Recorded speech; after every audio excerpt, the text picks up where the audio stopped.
Good morning, friends. It's Heather at Bush Poppy Farm. Hope you are doing well. We're back out at the farm today because it's compost day and I'm super excited. So I'm gonna get started, flattening the bed tops, kind of breaking things up, seeing if we can get them ready for the addition of the blood meal, the bone meal, and the compost. This time around, I didn't buy just straight compost. For a couple reasons. One, because we'll be filling a number of beds from bottom to top because they're completely empty, I didn't want to put just compost in there. It's too rich for plants. I needed a good mix. So they have a 50-50 blend of, they call it local blend. It's 50-50 blend of their organic compost and the local garden soil. And so it's all organic, which is lovely. It's going to smell good like it always does, but it will be easier for the plants. It won't be as rich. And so that's coming. I only got 7 yards because that's all they could fit in one truckload, and each delivery is $85. So I'm going to see how far I can stretch that 7 yards. Normally I get about 10 yards, so we'll see. I can always get another truckload, but I'm hoping that this will work. So I'm going to get started on that, but I wanted to show you really quick. The mums are blooming out. They're looking really beautiful. I'm actually quite shocked that some of these, there's no water. There hasn't been water to these beds in weeks. And I'm really shocked that some of these are still green and fluffy. I'm going to try to harvest as many as I can that have straight stems, and I don't think I'm going to have much success because, as you can see, a lot of them are leaning over. That's because I did not support them with flower support netting. Last year when I grew them, they didn't need any netting. They were upright and it was easy to harvest, so I didn't think to support them this year. But probably because of all of the gopher activity under the ground, it made them less stable. So I don't know how many usable stems I'm going to get. I told the wholesaler is desperate for mums right now. And so I told her that I would harvest everything that was potentially sellable, and then she could decide on consignment what worked. So we'll see. That harvest date is Sunday. So these could look a lot worse by then. This evening begins a 2-day high fire danger period, which means very high winds coming from the center part of the state where it's hot. So our temperatures aren't going to get super hot. We'll get up to like maybe 80, but the humidity is going to go from where it's at now, which is about 45%, to less than 10%. And with those high winds, if there's a spark anywhere, there's a fire and it spreads really rapidly. So when I say high winds, our sustained wind speeds are going to be around 30 miles per hour, but the gusts will be up to 50, maybe higher. And on our peaks, on our mountain peaks around here, it could be way higher than that. Sometimes when we get these events, the gusts on the mountain peaks are up to 100 miles an hour. So these guys might get completely decimated in that time. I just don't know. So we'll see. I told her I would bring her on Monday morning as many stems as I could possibly harvest, and then she can decide from there. But that's for another day. And so let's go over and look at the beds. I'm really looking forward to getting this done. Partly because it's going to feel good and know that things are ready for transplant. The other part is that Mike is coming down with something, a cold or something. Like I said, we were at a wedding this past weekend with tons of people, and a bunch of people were sick. So I'm expecting to get sick at some point in the next 4 or 5 days. And so I want to get as much done as possible before that happens, because I can't really afford to wait too much longer to get this project done.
Well, making progress.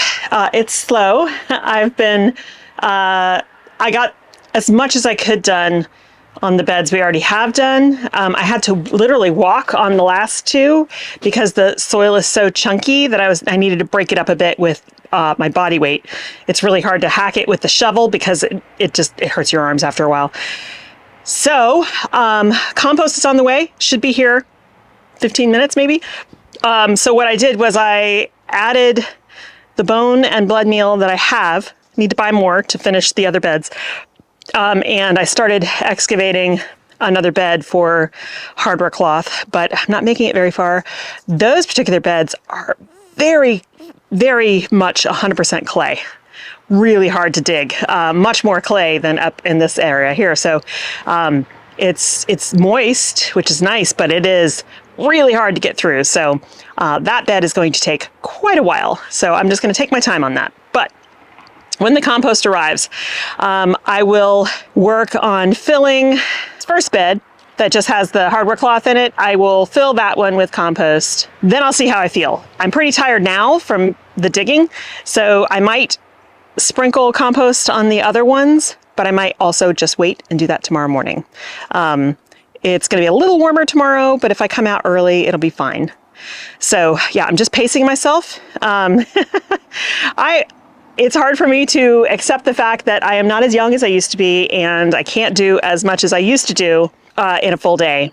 I'm slower, I'm not as strong. So that's a hard fact to swallow, but I just got to be real and accept it. So I also am going to be filling that new big 8x4 bed that we built. So the tulips should be arriving today. I thought there was 1,200 of them. I think there's actually only like 950.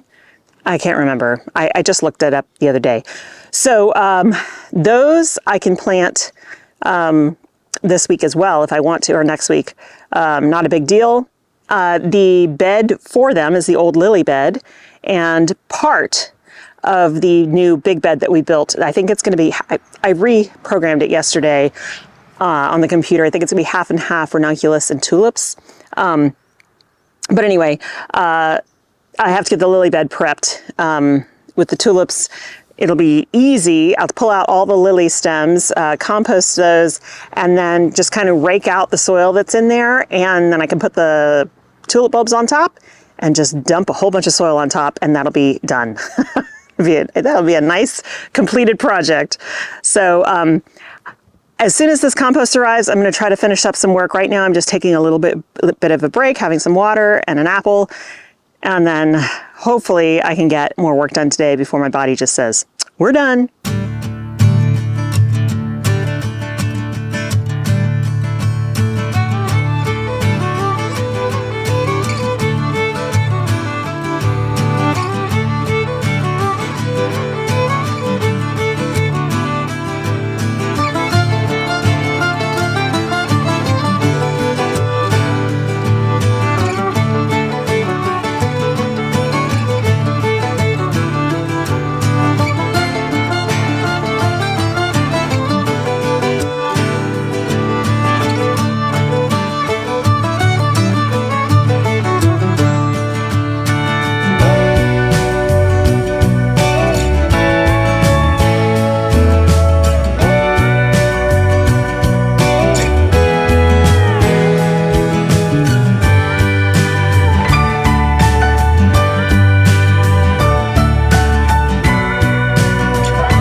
Well, that didn't last long. I'm too tired. And my wheelbarrow has a flat tire, so I need to bring out the pump tomorrow, pump it up so that I can more easily use it. Right now it's hard to push. Tiny bit of progress. It's okay. We'll get there. I am going to stop and get more bone and blood meal on the way home. And then come back out tomorrow, and hopefully I can get these beds up front done. That means put the amendments down, the compost down, the irrigation down. And I've been on the fence about whether or not I was going to put landscape fabric down for the weeds. When you put landscape fabric down, they're not water permeable, right? So especially Bio 360, which is the biodegradable film, no water, and when it rains, the water only goes into the tiny holes where you've planted.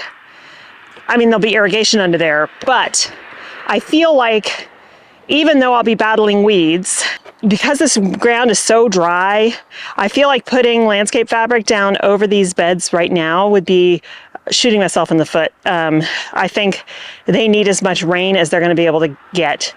And so I think I'm going to leave the landscape fabric off. I may come to regret that.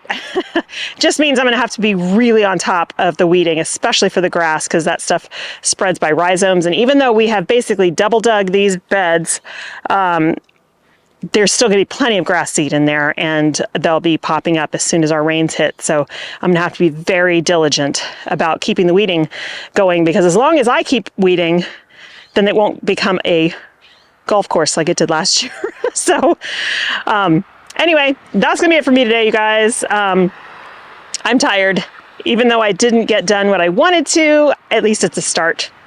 So I'll see you back out here tomorrow. I hope you have a wonderful time in your garden, and I will see you in the next one. Bye.